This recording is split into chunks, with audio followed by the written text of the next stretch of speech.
ओम शांति।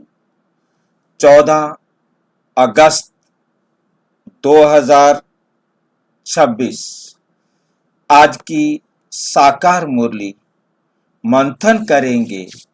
ब्रह्मा कुमारी प्रातः मंथन मुरली मंथन क्लास, जो हम प्रातः 4 बजे से 8 बजे तक मुरली मंथन करते। आप सभी भी इस मुरली मंथन में साथी व सहयोगी बन सकते। क्यों बने हम साथी व सहयोगी? क्योंकि मुरली मंथन को हमने इस प्रकार से बनाया है कि सभी भाई बहन गूगल मीट पर सामने बड़े बड़े रंगीन अक्षरों में मुरली को पढ़ सके। दूसरी बात, सुन सके। तीसरी बात, अपना विचार रख सके। जब सभी भाई बहन अपना विचार रख सकते हैं तभी मुरली मंथन होता है। कोई भी बात किसी भी भाई या बहन को स्पष्ट नहीं हुई है, समझ में नहीं आई है, वो रखेगा, बाकी नहीं रखेंगे, कोई एक रखेगा और वो बात उसको तो क्लियर होगी, बाकी सबको भी क्लियर होगी। इसी प्रकार से बाद में जो भाई बहन वीडियो देखते हैं, सुनते हैं, उनको भी वो बातें स्पष्ट हो जाती हैं। ये बात बहुत अच्छी तरह से याद रखना है। कई भाई बहन का प्रश्न आया कि आप एक बात को बार बार रिपीट करते हो। बाबा की मुरली बार बार रिपीट होती है। क्यों रिपीट होती है? ताकि वो रिवाइज हो जाए।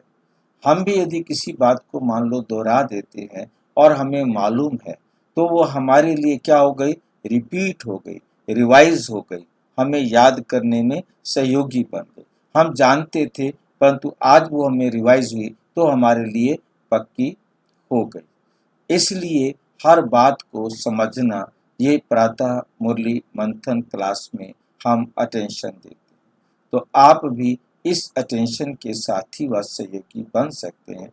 आप ये जब मुरली सुन रहे हैं, घर में वीडियो देख रहे हैं और आपको कोई बात ऐसी लगती है और आप जुड़ना चाहते हैं या आपके मन में कोई प्रश्न है, तो आप इसी वीडियो में नीचे चलती हुई लाइन में व्हाट्सएप नंबर देख रहे हैं, उस पर मैसेज करके आप लिंक मंगा सकते हैं, प्रश्न पूछ सकते हैं, अपना कोई सुझाव है तो वो सुझाव भी दे सकते हैं। इससे भी अच्छा होता है कि यदि आप नीचे देख रहे हैं व्हाट्सएप नंबर के साथ, व्हाट्सएप नंबर के बाद आपको वेबसाइट दिखाई दे रही है www ब्रह्मा कुमारीज। आप ब्रह्मा कुमारीज जैसे ही लिखेंगे किसी भी ब्राउजर में, तो आपके सामने ब्रह्मा कुमारीज BK ओम शांति होम खुलेगा। अब आप उसको, यदि आप YouTube में लाइव जाना चाहते हैं तो आप YouTube वीडियो को लाइव क्लिक करेंगे तो आपके सामने लाइव खुलेगा। YouTube की वीडियो आपके सामने लाइव खुल जाएगी और आप उसका मंथन सुन सकेंगे, समझ सकेंगे। और यदि आप हम लाइव नहीं हैं तो आप क्या कहते हैं, ये वीडियोस जितने भी अपलोड हुए हैं वो सभी आप देख सकते हैं। तो इस प्रकार से आपको वीडियोस देखने का चांस भी मिल जाता है। और इसके बाद यदि आप मुरली पढ़ना चाहते हैं तो ये मुरली का लिए है HTML PDF ऑडियो, जिसमें भी आप मुरली जिस भी भाषा में सुनना चाहें, पढ़ना चाहें, देखना चाहें, वो देख सकते हैं। और यहाँ 2 दिन आगे की भी मुरली प्राप्त करते हैं। आप जिस भी भाषा में मुरली बदलना चाहें आप बदल सकते हैं, क्योंकि अपनी मातृभाषा में मुरली पढ़ना सबके लिए सहज होता है। और इसका लिंक, किसी भी लिंक को किसी के साथ भी आप शेयर कर सकते हैं। और यहाँ आपको हम रोजाना मुरली रिवीजन करने के लिए 20 प्रश्न पूछते हैं और आप उनके उत्तर देंगे। यदि आप सारे उत्तर राइट देते हैं तो आप अपनी पीठ थपथपा सकते हैं। अभी धीरे धीरे हम सर्टिफिकेट की भी व्यवस्था कर रहे हैं कि रोज़ आपको जो 100 नंबर लेगा उसको सर्टिफिकेट उसी टाइम मिल जाएगा। तो ये भी एक खुशी की बात होती है। और 20 बातें हमें याद हो गई, समझ में आ गई, धीरे धीरे हम 100 नंबर भी लेने लगेंगे और हमारे अंदर इम्प्रूवमेंट भी आएगा, ज्ञान के कंसेप्ट भी समझ में आएंगे। हमें खुशी मिली है तो हम ये लिंक सबके पास भेजें ताकि वो भी इस खुशी को अनुभव कर सके। इसके बाद आप गूगल मीट पर लाइव जुड़ना चाहते हैं तो आप इसे क्लिक करेंगे, गेटिंग रेडी और रेडी टू ज्वाइन। आप क्लिक करेंगे तो आप जुड़ जाएंगे। तो इस प्रकार से गूगल मीट पर जुड़ना है, यूट्यूब लाइव जुड़ना है, मुरली को पढ़ना है। और इसके बाद हमारी सारी प्लेलिस्ट दी हुई है, जिसमें आप जिस भी प्लेलिस्ट को खोलेंगे उसके द्वारा आप वीडियो भी देखेंगे और उस वीडियो के अंदर क्या बताया गया है वो लिखा हुआ भी चैप्टर के रूप में पढ़ सकेंगे। और उसके बाद नीचे छोटे प्रश्न उत्तर भी दिए हैं, जिससे आप जानकारी को बहुत अच्छी तरह ताज़ा कर सकते हैं, अपने आप को खुशी में भर सकते हैं। लास्ट में आपको मिलता है हमारा ब्रह्मा कुमारीज के सभी सेंटर्स का। वर्ल्ड के अंदर आप किसी भी धरती के कोने पर खड़े हैं और वहां आप देखना चाहते हैं मेरे नज़दीक कौन सा सेंटर है, तो वहां आप उसको अपना सारा बताएंगे तो आपको जानकारी हो जाएगी। फिर आप जो है अपने आप को बाबा के घर तक बिना किसी के पूछे गूगल के नक्शे के हिसाब से अपना पहुंच सकते हैं, कॉल करके बात कर सकते हैं और दूसरों को समझा सकते हैं कि वो भी बाबा के घर कैसे पहुंचेंगे। अच्छा, आज की साकार मुरली का सार। मीठा मीठा बाबा कहते मीठे बच्चे, रोज अपने से पूछो कि मैं आत्मा कितना शुद्ध बना। रोज अपने आप से पूछो, अंतर्मुखी होकर पूछना। अपने आप से पूछना माना अंतर्मुखी बनना कि मैं आत्मा कितना शुद्ध बना हूँ। जितना शुद्ध बनेंगे उतना खुशी रहेगी, सेवा करने का उमंग आएगा, क्योंकि हल्के होंगे। जितना हल्के होंगे उतना उमंग, उत्साह, पूर्ति कला वाला बन जाएगा। तो अपने आप को शुद्ध बनाना है, कोई मिलावट नहीं, कोई मिक्सिंग नहीं। आज पवित्र की जगह शुद्ध बनेंगे तो आप खुश रहेंगे। अच्छा, प्रश्न है, हीरे जैसा श्रेष्ठ बनने का पुरुषार्थ क्या है?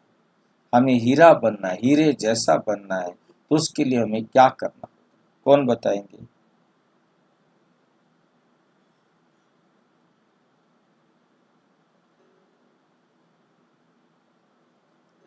हीरे जैसा बनने के लिए क्या पुरुषार्थ है?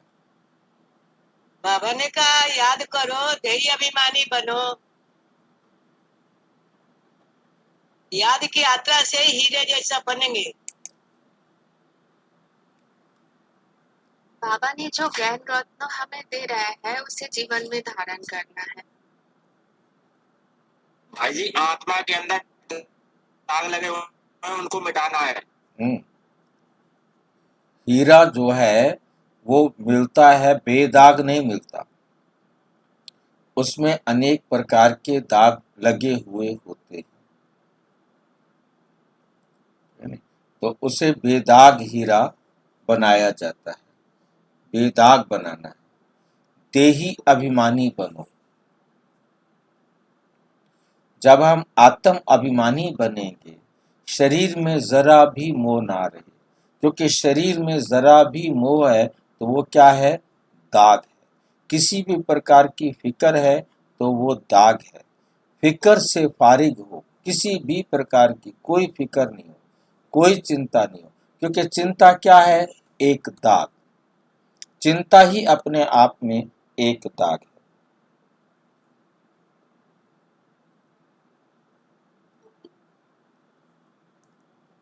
एक बाबा की याद में रहो, अर्थात एक बाबा की श्रीमत पर चलो।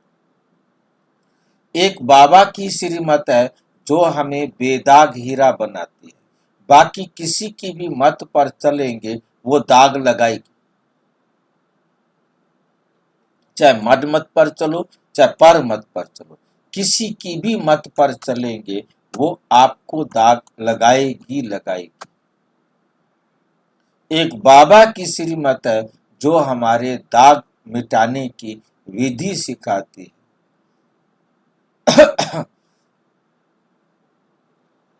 उनकी श्रीमत पर चलो, यही श्रेष्ठ पुरुषार्थ हीरे जैसा बना दे। यही एक श्रेष्ठ पुरुषार्थ है कि हम बाबा की श्रीमत पर चले। अगर देह अभिमान है तो समझो अवस्था कच्ची है। बाबा से दूर हो, तुम्हें इस शरीर की संभाल भी करनी है। इस शरीर को ये नहीं कि हम इसको खराब होता है, बीमार होता है, नहलाना नहीं, धुलाना नहीं, इसकी देखभाल नहीं करनी, इसकी भी देखभाल करनी है, इसकी भी संभाल करनी है, क्योंकि इसी के द्वारा ही हम अपना श्रेष्ठ भाग्य लिखेंगे।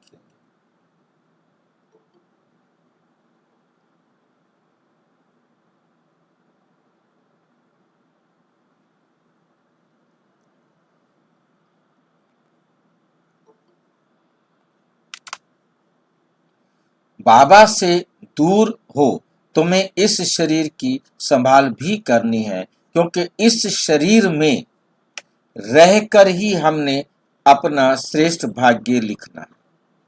क्योंकि इस शरीर के बिना हम अपना श्रेष्ठ भाग्य नहीं लिख सकते।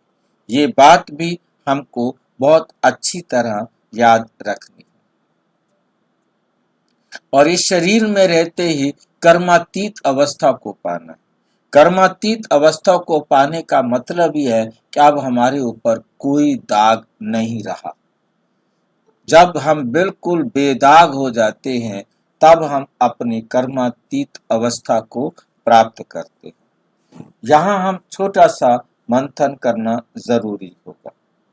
वो ये कि अब जैसे मैंने बोल तो दिया कि जब तक हम बेदाग नहीं होंगे तो कर्मातीत अवस्था नहीं पा सकते, परंतु यहाँ हमें ये याद रखना है हमारी जो चरम अवस्था है वो है, चरम अवस्था हमारी 90% पवित्र बनने की है, तो हम 90% ही पवित्र बनेंगे। वहां तक हमने अपने आप को पवित्र बनाना है। हर एक का पता नहीं है, परंतु हमने अपनी बुद्धि में टारगेट रखना है। जैसे अभी हम सवेरे चर्चा कर रहे थे कि किसी को पता नहीं है कि मैंने किसी को सुख दिया था या दुख दिया था, परंतु हमने अपने ऊपर अटेंशन देना है कि हमने हर एक को सुख देना है। परंतु जिसके साथ मेरा कार्मिक अकाउंट दुख देने का है, तो अचानक मेरे अंदर वो विकारी संकल्प या जो हमारा संस्कार है वो जागृत हो जाएगा और मैं उसे ना चाहते हुए भी दुख दे दूंगा, ना चाहते हुए भी दुख दे दूंगा। ये बात हमें बहुत अच्छी तरह अपने आप को समझानी है कि हमने बनने का पूरा पूरा पुरुषार्थ करें। बाकी बनेंगे हम उतना ही जितना हमको बनना है। तो कर्मातीत अवस्था जब भी होती है वहां हमारा कोई कार्मिक अकाउंट नहीं होता, परंतु जितने दाग लगे रहने हैं वो दाग तो लगे रहेंगे। सबके दाग उतने मिटेंगे जितना पवित्र वो अपने आप को बनाएगा। अब किसने 100% पूरा कंप्लीट बेदाग हीरा बनाया है, किसने 90% बनाया है, मीन्स उस पर 10% दाग रह गए।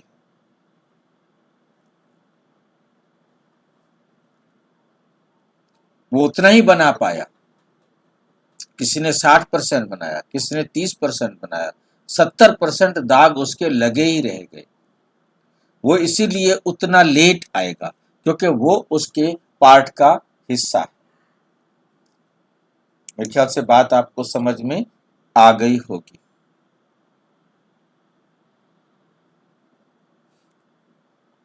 गीत।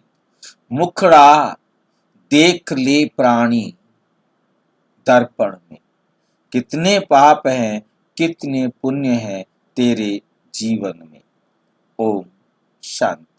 बाप बच्चों को समझाते हैं कि जिसके योग बल से पाप कटते हैं।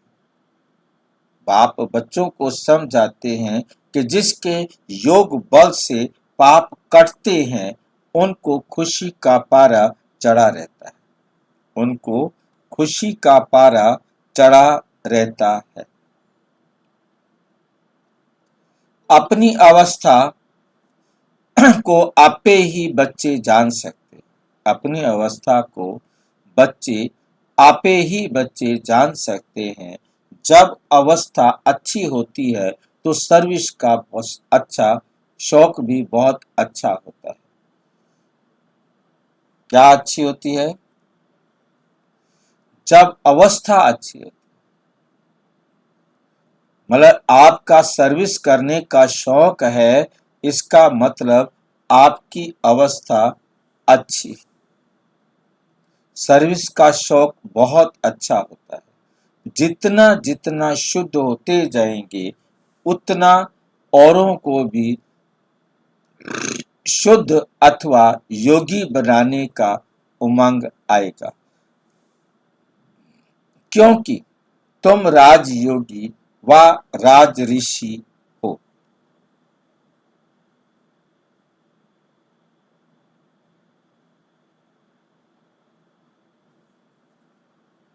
हाठी योग ऋषि तत्व को भगवान मानते हैं। हाठी योग ऋषि जो होते हैं वो तत्वों को भगवान मानते हैं, तो वो तत्वों का की ही पूजा करते हैं। हठ योग वाले अपने शरीर को कष्ट देते हैं, पानी नहीं पिएंगे, खड़े रहेंगे, खाना नहीं खाएंगे लंबे समय तक, तो इस प्रकार से वो कष्ट देते हैं। श्वास को रोकेंगे, वो इन तत्वों को सिद्ध करने की, अपने कंट्रोल में करने की कोशिश करते हैं। राजयोग ऋषि भगवान को बाप मानते हैं। तत्व को याद करने से उनके कोई पाप नहीं करते। तत्व के साथ योग लगाने से कोई बल नहीं मिलता। कोई भी धर्म वाले योग को जानते नहीं, इसलिए कोई भी सच्चा योगी बन वापस नहीं जा सकते। अभी तुम बच्चे अपनी अवस्था खुद भी जान सकते हो।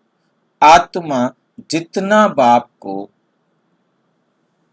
याद करेगी, आत्मा जितना बाप को याद करेगी उतना खुशी रहेगी, उतनी अपनी जांच रखनी है। बच्चे भी एक दो की अवस्था को, अपनी अवस्था को जान सकते। देखना है हमारा कोई शरीर में भान तो नहीं है।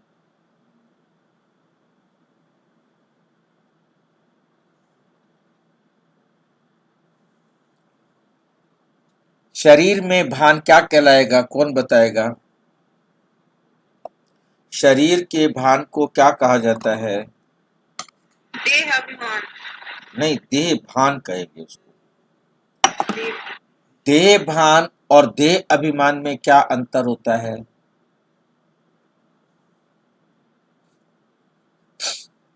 देह भान को अपने को आत्मा समझना। नहीं, देह भान में अपने को आत्मा नहीं समझेंगे। स्त्री या पुरुष। हाँ,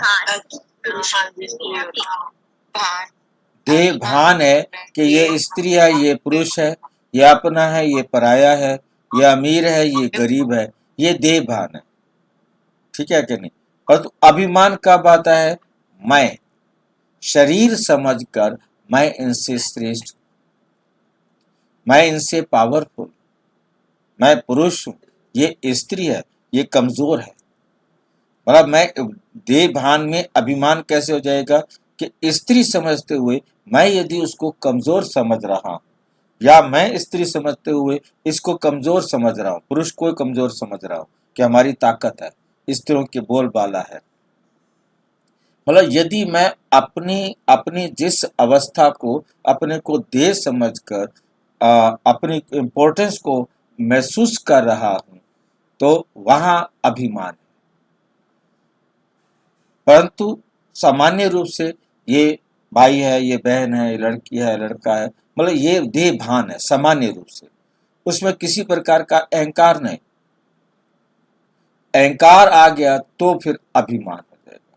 अभिमान और भान में अंतर सिर्फ सामान्य रूप से किसी प्रकार का अहंकार नहीं आया तो वो देह भान है। अहंकार आ गया अपने गुणों का, अपनी शक्ति का, अपने नाम का, अपनी जाति का, अपने पद का, अपनी पोजीशन का, तो वो अभिमान में आ जाता है। यदि अभिमान नहीं आया तो वो देह भान।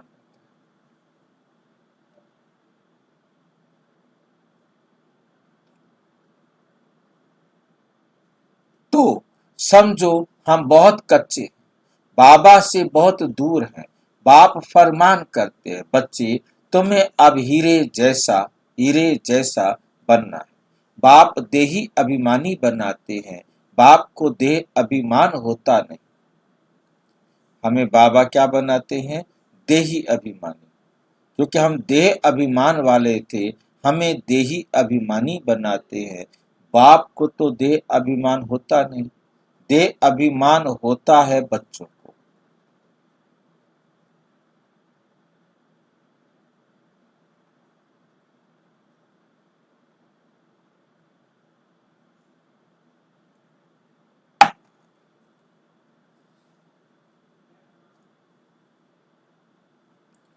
देही अभिमानी बनेंगे बाप की याद से। आप बाबा की श्रीमत पर चलेंगे तो आप क्या बनेंगे? देही अभिमानी बनेंगे। अपनी जांच करते रहो, हम कितना समय याद करते हैं। जितना याद करेंगे उतना खुशी का पारा चढ़ेगा, अपने को लायक बनाएंगे। ऐसे भी मत समझना कि कई बच्चे कर्मातीत अवस्था को पहुंच गए, ऐसा नहीं समझना। कर्मातीत अवस्था को कोई भी पहुंचा नहीं है। कब पहुंचेगा कर्मातीत अवस्था को?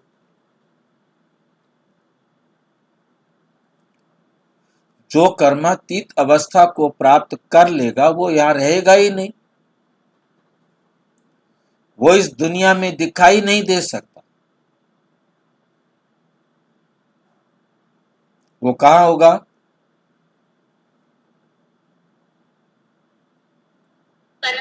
परम धाम में। वो परम धाम में होगा, वो इस दुनिया में नहीं हो सकता। यहां हम प्रयास कर सकते हैं कर्मातीत अवस्था तक पहुंचने का, परंतु जब संपूर्ण कर्मातीत होंगे तो हम परम धाम में होंगे। बाबा कहते कोई अभी कर्मातीत अवस्था को पहुंचा नहीं है। रेस चल रही है सबकी, सब दौड़ रहे हैं। रेस जब पूरी होगी तब फाइनल रिजल्ट होगी, फिर विनाश भी शुरू हो जाएगा। तब तक ये रिहर्सल होती रहेगी जब तक कर्मातीत अवस्था आ जाए। हम किसी की बुराई नहीं कर सकते, अंत में ही सबका पता पड़ेगा। अभी तो थोड़ा टाइम पड़ा है। ये दादा भी कहते हैं, मीठे बच्चे अभी थोड़ा समय पड़ा है। इस समय एक भी कर्मातीत अवस्था को पा ना सके। बीमारी आदि होती है, इसको कर्म भोग कहा जाता है। भोगना का और किसी को पता नहीं पड़ता, वे अंदर की पीड़ा होती है। अभी एक रस अवस्था किसी की बनी नहीं। कितनी कोशिश करते हैं उतना विकल्प तूफान बहुत आते हैं। तो बच्चों को कितनी खुशी रहनी चाहिए। विश्व का मालिक बनना कोई कम बात है क्या? मनुष्य साहूकार है, बड़े बड़े बंगले हैं तो खुशी रहती है क्योंकि सुख बहुत है। अभी भी तुम बाप से अथाह सुख लेते हो, जानते हो बाबा से हम राजाई लेंगे। शांति में इतना खुशी नहीं होती जितना धन में खुशी होती है। सन्यासी घर बार छोड़ जाए जंगल में रहते थे। कभी पैसा हाथ में नहीं रखते थे, सिर्फ रोटी लेते थे। अभी तो कितने धनवान हो गए हैं। सबको पैसे की चिंता बहुत है। वास्तव में राजा को प्रजा का होना रहता है, इसलिए लड़ाई का समान रखते हैं। सतयुग में तो लड़ाई आदि की बात होती नहीं। अभी तुम बच्चों को खुशी होती है, हम अपनी राजाई में जाते हैं, वहां डर की कोई बात नहीं होती, टैक्स आदि की बात नहीं। ये शरीर की फिक्रात यहाँ रहती है। गाया जाता है, फिक्र से फारिग स्वामी कीता मेरे सतगुरु स्वामी। फिक्र से फारिग कीता स्वामी सतगुरु मेरे, ऐसे है। तुम जानते हो फिक्र से फारिग होने के लिए अभी हम पुरुषार्थ करते हैं। फिर 21 जन्म, एक जन्म दो जन्म नहीं, फिर 21 जन्म के लिए कोई फिक्रात नहीं रहेगी। बाबा को याद करने से तुम बहुत अडोल रहेंगे। रामायण की कथा भी तुम्हारे पर है। तुम ही महावीर बनते हो। आत्मा कहती है हमको रावण हिला नहीं सकता।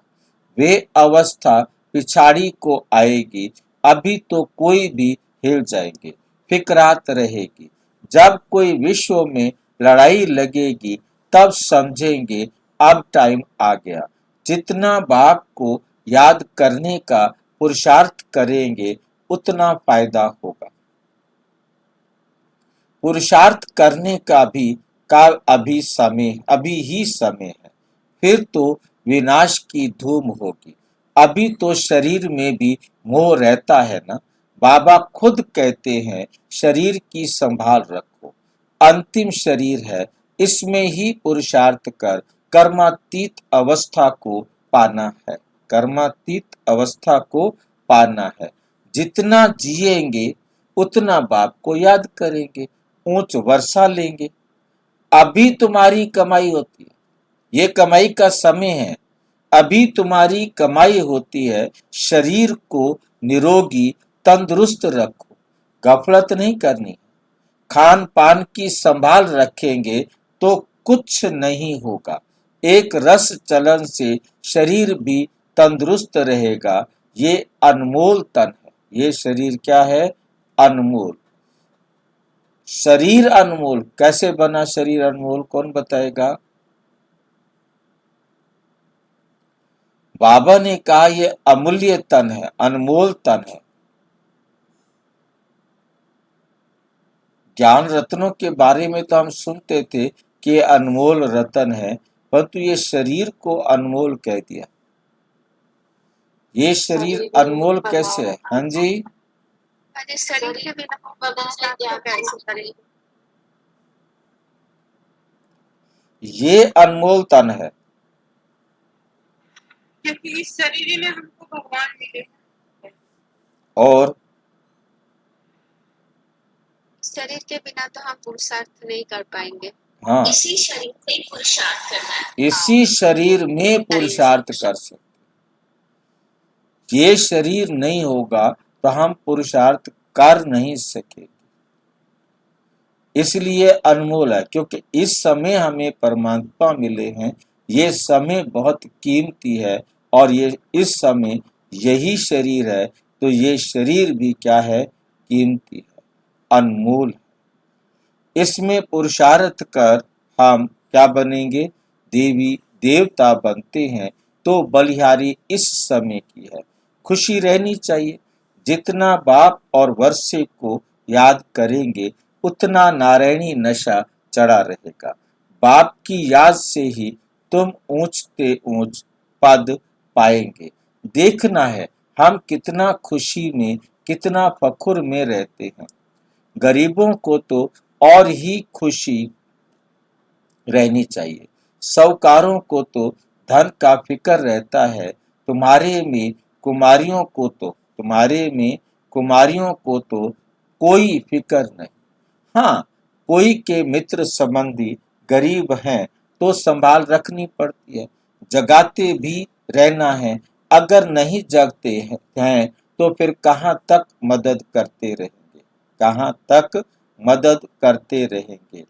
बाबा कहते हैं ना, तुम सर्विसेबल खुद बनो व स्त्री को रूहानी सर्विस में दो। तुम हो बाबा के मददगार। मदद तो सबको चाहिए ना, अकेला बाप भी क्या करेगा। कितनों को मंत्र दे, हम तुमको देते हैं, तुमको फिर औरों को देना है, कलम लगाना है। बच्चों को कहते रहते हैं, जितना हो सके मददगार बनो। मंत्र देते जाओ। तुम्हारे शास्त्रों में भी मंत्र माना क्या होता है, क्या देते जाएं? मंत्र देना क्या होता है? सलाह देना। मंत्र माना सलाह। जो भी मिले, बाबा ने जो मंत्र दिए हैं, जो सलाह दी है, जो हमें समझाया है, वो हमने सबको समझाते जाना। तुम्हारे शास्त्रों में भी है कि सबको पैगाम दिया था कि बाप आए हैं, वर्षा लेना है तो बाप को याद करो, देहधारियों को याद नहीं करो, किसी भी देहधारी को याद नहीं करो। अपने को आत्मा समझ बाप को याद करेंगे तो तुम्हारे विकर्म विनाश होंगे और वर्षा मिल जाएगा। गीता तो बहुत सुनाते हैं, उसमें प्रसिद्ध अक्षर है मन मना भव। बाप को याद करो तो मुक्ति को पाएंगे। सन्यासी भी ये पसंद करेंगे, मध्याजी भाव अर्थात जीवन मुक्ति।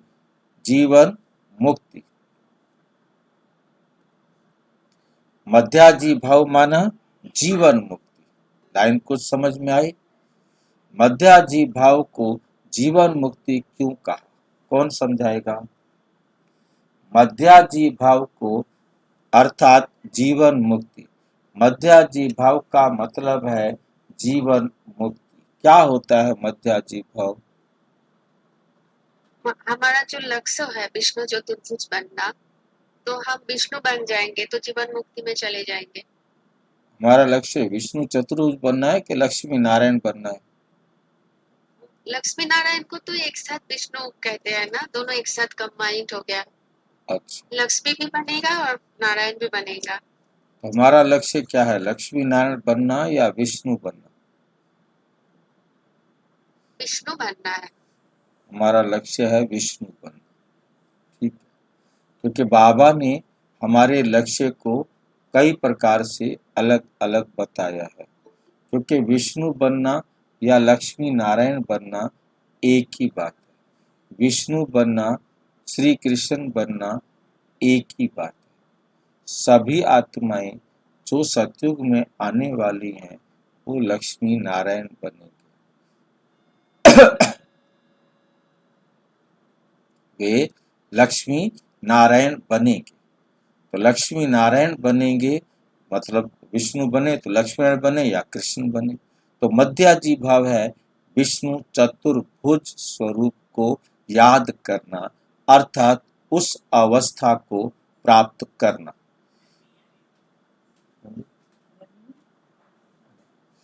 मध्याजी भाव अर्थात जीवन मुक्ति। बच्चे बाप के बनते हैं तो बाप कहते हैं, बच्चे तुम्हारी आत्मा पतित है, पतित चल नहीं सकेंगे। पतित जो हैं वो चल नहीं सकेंगे, ये समझने की बातें हैं। तुम भारतवासी सतो प्रधान थे, तमो प्रधान बने। सतो प्रधान थे, अब क्या बन गए हो? तमो प्रधान बने। अब फिर सतो प्रधान बनना है। अब फिर क्या बनना है हमको? सतो प्रधान बनना है। वापिस जाना। पुरुषार्थ करो तो ऊंच पद मिलेगा, भक्ति तो जन्म जन्मांतर करते आए हो। तुम जानते हो पहले पहले अव्यभिचारी भक्ति शुरू हुई, अभी कितनी व्यभिचारी भक्ति है, अभी कितनी व्यभिचारी भक्ति है। शरीर की भी पूजा होती है, वे भी भूत पूजा है। देवताएं फिर भी पवित्र हैं, देवताएं फिर भी पवित्र हैं, परंतु इस समय तो सब तमो प्रधान है। इस समय क्या है? सब तमो प्रधान है। तो पूजा भी तमो प्रधान होती है। तो पूजा भी कैसी होगी? तमो प्रधान होती जाती है। अभी बाप को याद करना है, भक्ति का अक्षर कोई नहीं बोलना है। हाय राम, ये भी भक्ति का अक्षर है। ऐसे कोई पुकार नहीं करनी, इसमें कुछ भी उच्चारण करने की बात नहीं। ओम शांति। ओम शांति भी घड़ी घड़ी नहीं कहना। शांति माना अहम आत्मा स्वरूप है, सो तो है ही, इससे बोलने की बात नहीं रहती। दूसरे कोई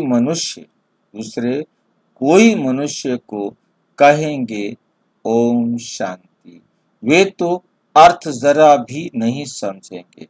वो लोग तो ओम की बड़ी बड़ी महिमा करते हैं। तुम तो अर्थ समझते हो, फिर ओम शांति कहना भी फालतू है। हाँ, एक दो से ऐसे पूछ सकते हो, शिव बाबा की याद में हो, जैसे हम भी बच्ची से पूछता हूँ किसका श्रृंगार करती हो, बोलती है शिव बाबा के रथ का। वे शिव बाबा का रथ है ना, जैसे हुसैन का रथ होता है ना, घोड़े का श्रृंगार करते हैं। घोड़े का अर्थ नहीं समझते। धर्म स्थापना करने वाले जो आते हैं उनको पवित्र आत्माएं होती हैं। जो क्या करने आते हैं? जो धर्म स्थापना करने वाले आते हैं उनकी आत्माएं पवित्र होती हैं। एक प्रश्न पूछा है बच्ची से कि तुम किसका श्रृंगार करती हो? आपसे पूछा जाए कि आप किसका श्रृंगार करते हैं, तो आप क्या जवाब देंगे?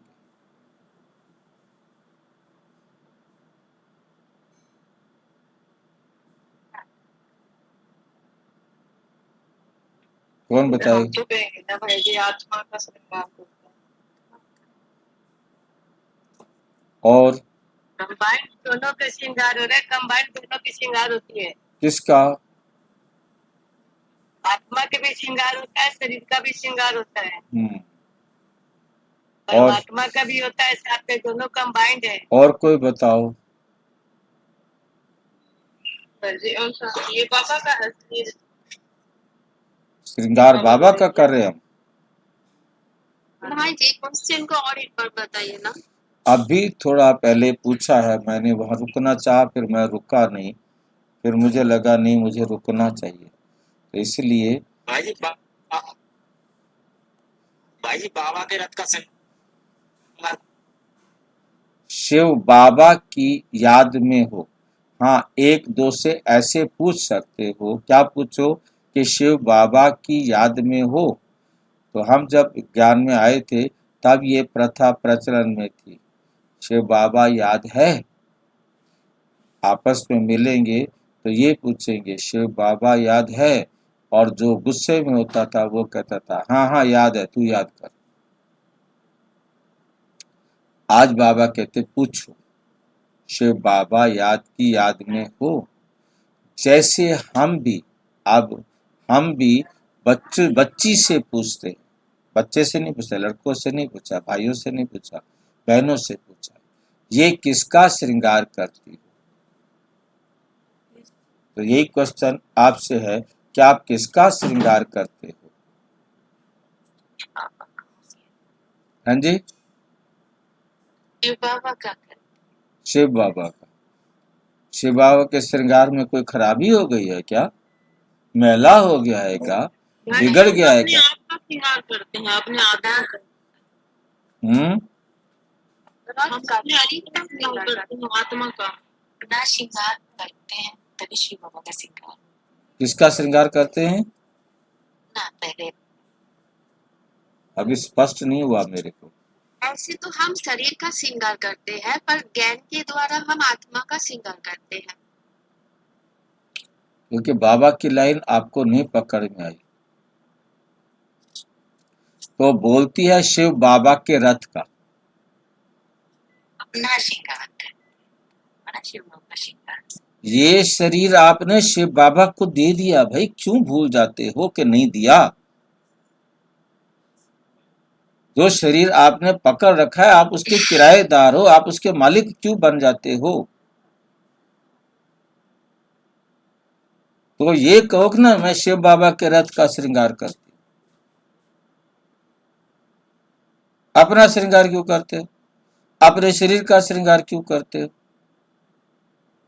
ऐसे धीरे धीरे बाबा पूछता है, चुपके चुपके पेपर लेके फेल कर देता है हमें। हाँ जी, यहाँ बाबा ने श्रृंगार कौन से श्रृंगार को कहा गया है? स्थूल श्रृंगार को। अब आप समझो, मेरे को क्या पता लगेगा? बाबा की लाइन को तो आपने समझना है ना भाई। शिव बाबा की याद में हो, जैसे हम भी बच्ची से पूछता हूं। हम मतलब ब्रह्मा बाबा और शिव बाबा दोनों पूछ रहे हैं। हम भी बच्ची से पूछता हूं कि ये किसका श्रृंगार करती हो? बोलती है शिव बाबा के रथ का।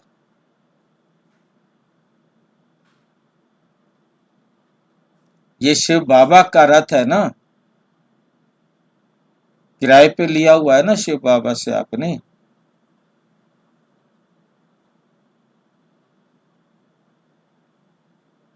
समझ में आया?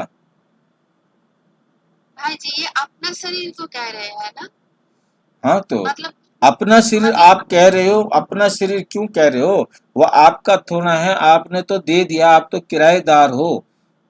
जब हाँ, तक किराया देते। हाँ जी, ये शिव बाबा का शरीर कहना चाहिए, शिव बाबा का रात है। हाँ, तब यही तो कहा है ना कि शिव बाबा के रथ का।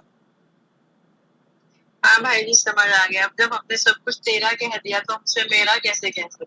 ऐसे चुपके से पूछकर फेल करके चला गया हमें। बात तो सारी ये है ना, ऐसे लाइन पूछा और जवाब भी दे दिया, और जिसने इसको नहीं समझा वो फेल। ऐसा टीचर होना चाहिए कोई, बताता भी नहीं, पेपर ले रहा हूं।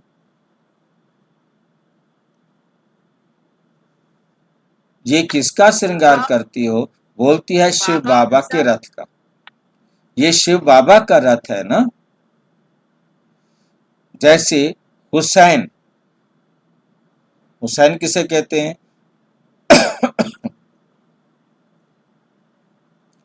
हुसैन किसे कहते हैं? भूल जाते। हसीन किसे कहते हैं? मुझे तो कहा जाता है भाई जी, जो ये मुस्लिम भाई लोग करते हैं ना, हाय हुसैन करते रहते हैं। हसीन किसे कहते हैं? हसीन जो खूबसूरत होती है, सुंदर खूबसूरत होती है। लड़की यदि खूबसूरत है तो उसे हसीन कहते हैं, और यदि पुरुष कोई सुंदर है तो उसको हुसैन कहते हैं।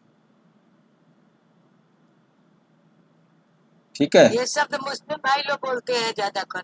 अब चाहे बोले कोई भी, परंतु भाषा तो उनकी ही है।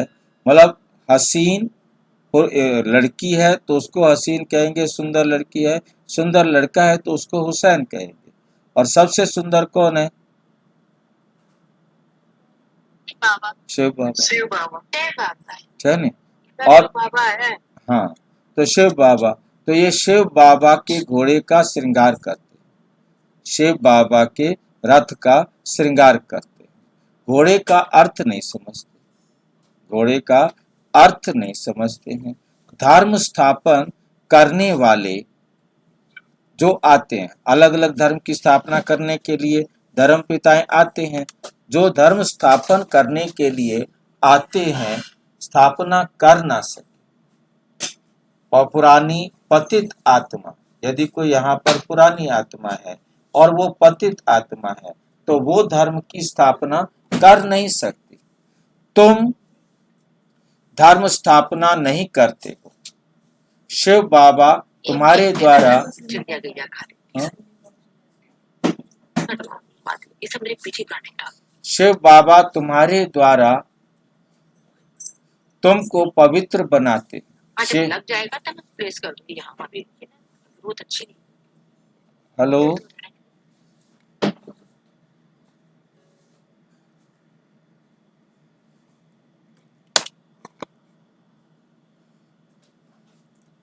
धर्म स्थापना नहीं करते हो, शिव बाबा तुम्हारे द्वारा करते हैं, तुमको पवित्र बनाते हैं। वो लोग भक्ति मार्ग में बहुत श्रृंगार आदि करते हैं, यहाँ श्रृंगार पसंद नहीं करते। बाप कितना निरहंकारी है, खुद कहते हैं हम बहुत जन्मों के अंत के भी अंत में आता। पहले सतयुग में होगा श्री नारायण और श्री लक्ष्मी से भी पहले श्री नारायण आएगा। श्री लक्ष्मी से पहले कौन आएगा? श्री नारायण आएगा। वे तो बड़ा होगा ना, इसलिए श्री कृष्ण का नाम गाया हुआ है। श्री नारायण से भी श्री कृष्ण की महिमा जास्ती करते हैं। श्री कृष्ण की ही जन्म अष्टमी मनाते हैं, श्री नारायण का बर्थडे नहीं मनाते, कोई नहीं जानता। श्री कृष्ण का जन्मदिन सारे मनाते हैं, श्री नारायण का जन्मदिन नहीं मनाते। ये कोई नहीं जानते कि श्री कृष्ण सो श्री नारायण, ये कोई नहीं जानता। राधा सो लक्ष्मी, नाम तो बचपन में पर ही काहे चलेगा ना। फलाने का जन्म लिया, फलाने ने जन्म लिया, उसका बर्थडे, बड़े का तो नहीं कहेंगे कि जन्मदिन है। इसलिए श्री कृष्ण का ही मनाते हैं, श्री नारायण का किसी को पता नहीं।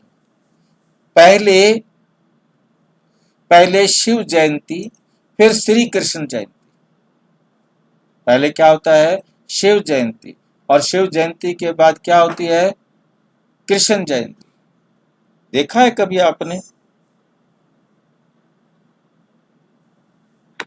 अभी शिवरात्रि होती है पहले, अभी जैसे शिवरात्रि चल रहा है। हाँ, इसके बाद क्या आएगा? जन्माष्टमी आएगी। शिवरात्रि के अभी इस महीने बाद हाँ जी, कृष्ण जयंती आएगा अभी इस महीने बाद। इस महीने बाद जी, सावन चल रहा है ना अभी। हाँ, तो कब अष्टमी आता के है? दिन होगा कृष्ण जन्माष्टमी। कब होगा? कृष्ण जन्माष्टमी में कृष्ण जयंती मनाया जाएगा। हाँ, तो कब होगा? अष्टमी को है भादो में, इस महीने बाद, पूर्णिमा के बाद। वही तो शिवरात्रि का मतलब अमावस, और अमावस के बाद जो अष्टमी आएगी उस पर, अमावस के बाद क्या होता है? चढ़ती कला। तो इसकी जो अष्टमी आएगी शिवरात्रि के बाद, उस पर जो है होना चाहिए जन्म अष्टमी, श्री कृष्ण जन्म अष्टमी। अमावस से शुरू होती है, पूर्णमासी से शुरू नहीं होती। पूर्णमासी के बाद तो गिरती कला हो जाएगा ना, कृष्ण पक्ष शुरू हो जाएगा, और अमावस के बाद शुक्ल पक्ष शुरू होता है। अमावस के बाद शुक्ल पक्ष की अष्टमी को होता है। ये हमेशा 15 अगस्त के आसपास आती है, 2-4 दिन बाद में आ जाएगी, 5-7 दिन बाद। उसके बाद फिर रक्षाबंधन आता है, अष्टमी के बाद रक्षाबंधन, और रक्षाबंधन के बाद अष्टमी आती है। कुछ इस प्रकार से लिंक है इसका। इस बार रक्षाबंधन पहले पड़ा है। हाँ, रक्षाबंधन पहले होता है। शिव बाबा आते हैं, बिल्कुल को है। बिल्कुल ठीक बात बोल रहे हैं कि पहले शिव बाबा आते हैं, फिर वो राखी बांधते हैं, उसके बाद कृष्ण की जन्म अष्टमी होती है, मनाते हैं दुनिया में। और जो अगली शिवरात्रि आती है उसके बाद आती है लोहड़ी, और लोहड़ी के बाद जो है ना होली। कृष्ण जन्म जो अगली शिवरात्रि आएगी उसके बाद आती है होली, और होली के बाद आती है रामनवमी। मतलब दो दो शिवरात्रियां है ना, मुख्य दो मेन शिवरात्रियां हैं जो अब शिवरात्रि चल रही है। इसके बाद आएगी राखी, और राखी के बाद आएगा क्या बोलते हैं कृष्ण जन्म अष्टमी, और उसके बाद आता है वहां आती है होली, और होली के बाद आती है रामनवमी। ठीक है, तो ये राम की श्री कृष्ण जयंती, फिर राम की जयंती। मतलब एक शिव जयंती के बाद, शिवरात्रि के बाद कृष्ण की जयंती आती है, और एक शिव जयंती के बाद रामनवमी आती है। शिव के साथ गीता का भी जन्म होता है। जब शिव आते हैं, शिव जयंती सो गीता जयंती सो कृष्ण जयंती। बाबा कहते हैं हमारी एक साथ होती है। स्वर्ग की जयंती, सतयुग की जयंती, सारी जयंतियां शिव बाबा आते हैं उनके साथ होती है। परंतु जिन जिन आत्माओं को देर से आना है उनकी थोड़ा देर में होती है, जो जितना जल्दी आते हैं उनकी उतनी जल्दी होती है। हमारा पूरा संगम युग ही शिवरात्रि है, शिव जयंती है, श्री कृष्ण जयंती है, स्वर्ग की जयंती है। अब जो जितना स्वर्ग के लायक बनते जाएंगे, पवित्र बनते जाएंगे, वो हम अच्छी तरह समझ सकेंगे। शिव के साथ गीता की भी जयंती जन्म होता है। शिव बाबा आते ही है बहुत जन्मों के अंत के जन्म में, बुजुर्ग अनुभवी रथ में ही आते हैं। कितना अच्छा समझाया हुआ है तो भी किसकी बुद्धि में नहीं आता। बाप कहते ये ज्ञान प्राय लोप हो जाता है, जब मैं आकर सुनाऊं तब तुम सुन सकते हो, तब तुम सुन सकते हो, सुना सकते हो। पहले मैं आकर तुम्हें सुनाता हूँ, फिर तुम औरों को भी सुना सकते हो। अभी तुम बच्चे जानते हो हम भविष्य में एक्यूरेट ये देवी देवता बनेंगे। बाबा ने 2-3 प्रकार के साक्षात्कार किए थे, ये बनूंगा, ताज वाला बनूंगा, पगड़ी वाला बनूंगा। 2-4 राजाई के जन्मों का साक्षात्कार किया था।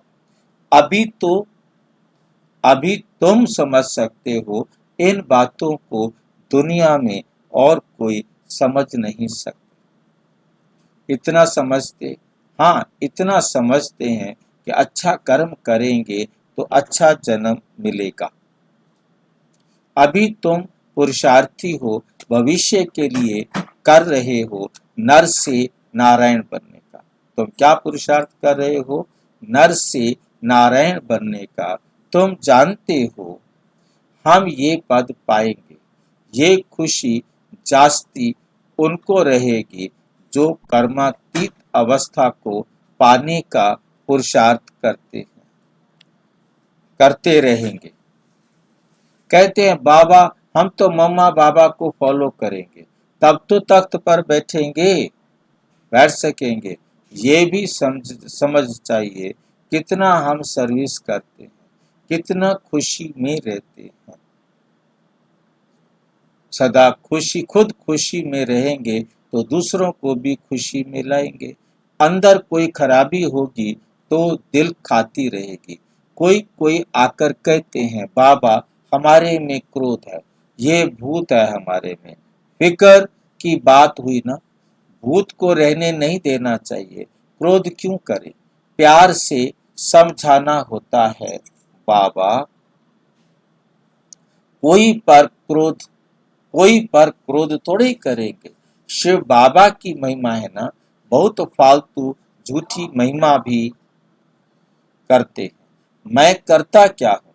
मुझे कहते हैं आकर पतित से पावन बनाओ। जैसे डॉक्टर को कहते हैं हमारी बीमारी दूर करो।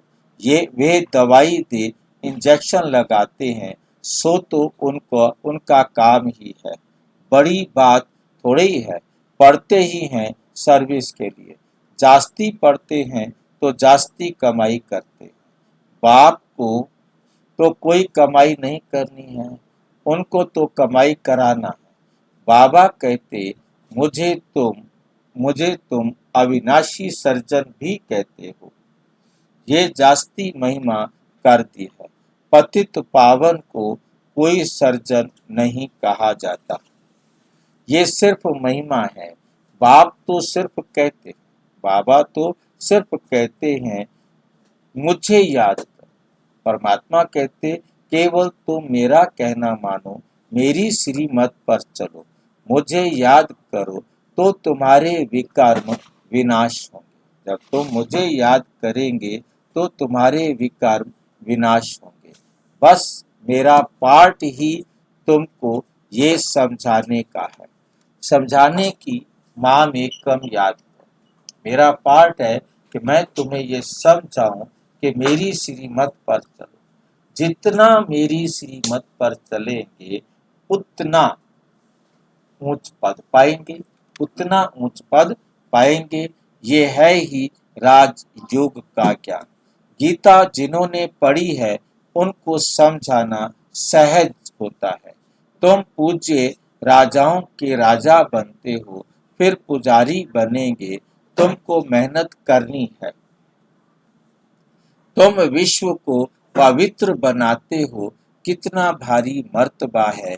तुम सब अंगुली देते हो। अंगुली देना माना सहयोग देना। एक होता है अंगुली देना माना सहयोग देना। एक तंग करने के लिए भी अंगुली देना कहते हैं। कलयुगी पहाड़ को पलटाने के लिए इस कलयुगी पहाड़ को हमें पलटाना है। बाकी पहाड़ आदि कुछ भी है नहीं जिसको पलटाना हो। अब तुम जानते हो नई दुनिया आनी है, इसलिए राजयोग सीखना है। बाप ही आकर सिखलाते हैं। सतो प्रधान बनना है। जो कल्प पहले बने होंगे वही बनेंगे। उनको समझाने से जचेगा। बात तो ठीक कहते हैं, बरोबर बाप ने कहा था, मन मना भव। अक्षर संस्कृत है, बाप तो हिंदी में कहते हैं, मुझे याद करो, मन मना भव, मेरी श्रीमत पर चलो। मन मना भव, अपने मन को बैठकर मेरी श्रीमत मनाओ, मेरी श्रीमत पर चले।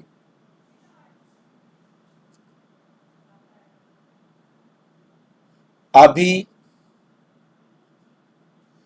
तुम समझते हो हम कितना ऊंच धर्म ऊंच कर्म वाले थे, ऊंच कर्म वाले थे। तब तो गायन है, 16 कला संपूर्ण, सर्वगुण संपन्न, संपूर्ण निर्विकारी, मर्यादा पुरुषोत्तम। अब फिर ऐसा बनना है, अपने को देखना है, कहाँ तक सतो प्रधान बने हैं, पावन बने हैं, कहाँ तक नरकवासियों को स्वर्गवासी बनाने की सेवा करते हैं। अच्छा, मीठे मीठे सिक्की लधे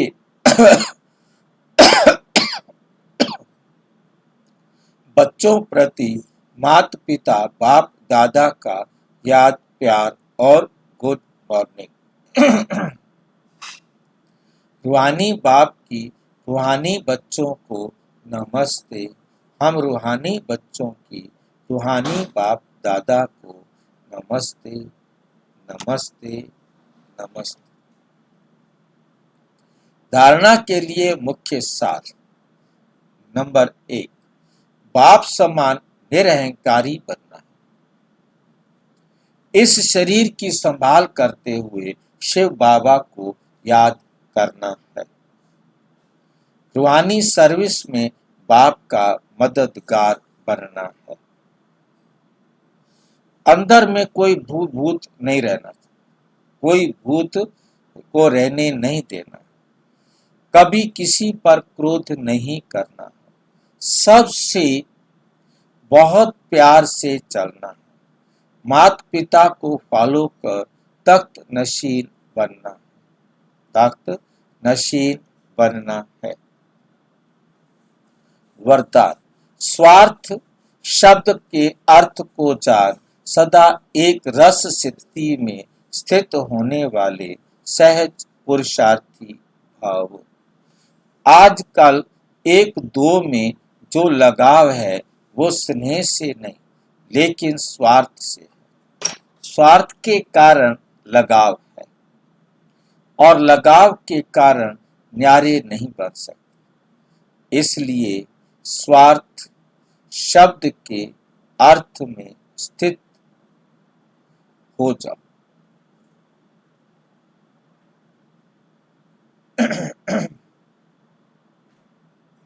इसका क्या मतलब है? बाबा यह कहना चाहते हैं स्व अर्थ, मतलब अब आत्मा का सोचो और किसी का मत सोचो। स्व देख के अर्थ हर कर्म का। देखो, आजकल एक दो में जो लगाव है वो स्नेह से नहीं लेकिन स्वार्थ से है। आज दुनिया में आपस में कोई प्यार नहीं है। पति पत्नी, भाई बहन, दोस्त, माँ बेटा, कोई प्यार नहीं है। माँ का हो सकता है, उसको हम अक्सर छोड़ सकते हैं, बाकी सब का स्वार्थ। स्वार्थ तो माँ का भी है, वो भी बिना स्वार्थ के नहीं होती है। उसको भी यही होता है कि बुढ़ापे में ये मेरी सेवा करेगी, इसलिए मैं इनकी अब सेवा कर दूं।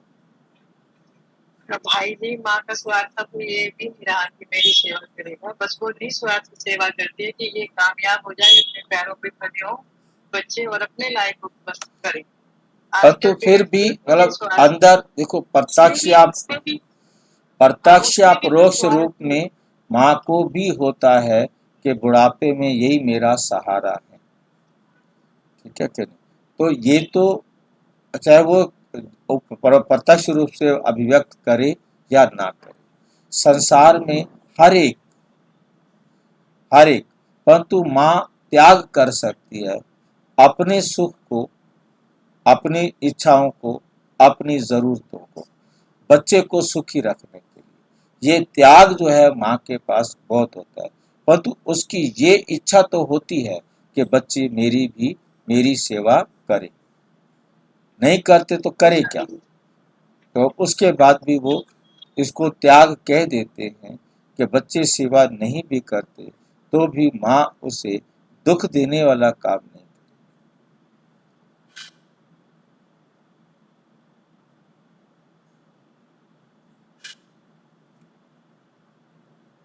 अपना मारेगा तो छांव में डालेगा, पराया मारेगा तो धूप में डालेगा। तो ये भी मतलब कहावत है।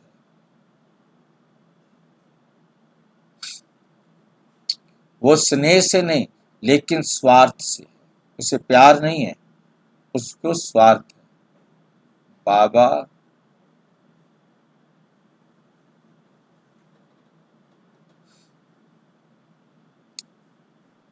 स्वार्थ के कारण लगाव, ये वे स्नेह से नहीं लेकिन स्वार्थ से है। स्वार्थ के कारण लगाव है और लगाव के कारण न्यारे नहीं बन सकते। इसलिए स्वार्थ शब्द के अर्थ में स्थित हो जाओ। स्वार्थ शब्द का अर्थ क्या होता है? स्वा के लिए, स्वा के रथ को स्वाहा करो। ये स्वार्थ गाय गया तो न्यारे बन जाए। मतलब इस रथ का भी स्वार्थ गया। इस स्वार्थ मतलब ये रथ है, मेरा नहीं है, ये तो स्वार्थ गया तो न्यारे बन ही जाएंगे।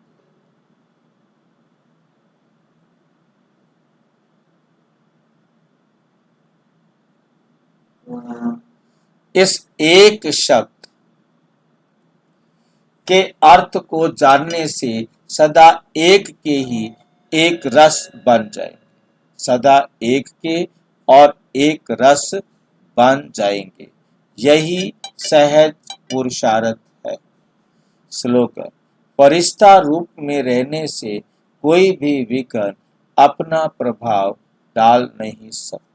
कोई भी विघ्न अपना प्रभाव डाल नहीं सकता।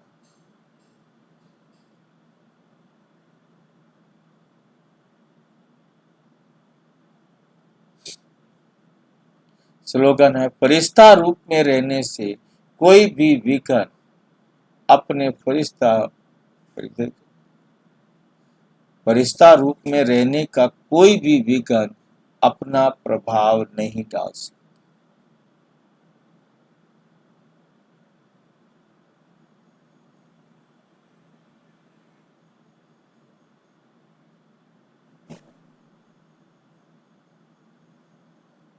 फरिश्ता रूप में रहने से कोई भी विघ्न, क्योंकि उसका किसी विघ्न से कोई रिश्ता ही नहीं, वो एकदम हल्का है। ये अव्यक्त इशारे अपवित्रता के बीज को भी समाप्त कर संपूर्ण स्वच्छ पवित्र बनो। संपूर्ण पवित्रता आप ब्राह्मणों का श्रृंगार है। सदा श्रृंगार की हुई मूर्त अर्थात सदा पवित्र स्वरूप में स्थित रहे बेहद की स्टेज पर हीरो पार्ट बजाओ। सदा ब्रह्मचारी अर्थात संकल्प में भी किसी प्रकार की अपवित्रता वृत्ति को चंचल नहीं बनाए। वृत्ति की चंचलता भी रजिस्टर को दागी बना देती है। इसलिए वृत्ति से भी सदा ब्रह्मचारी बनो। वृत्ति से ही ब्रह्मचारी बनो। अच्छा, ओम शांति। और विस्तार से जानने के लिए प्रजापिता ब्रह्मा कुमारी ईश्वरीय विश्वविद्यालय के किसी भी सेवा केंद्र पर संपर्क करें। और यदि कोई प्रश्न है तो 9213106986 पर केवल अराटाई या टेलीग्राम करें। 9650692270 पर केवल व्हाट्सएप करें, फोन नहीं। ओम शांति।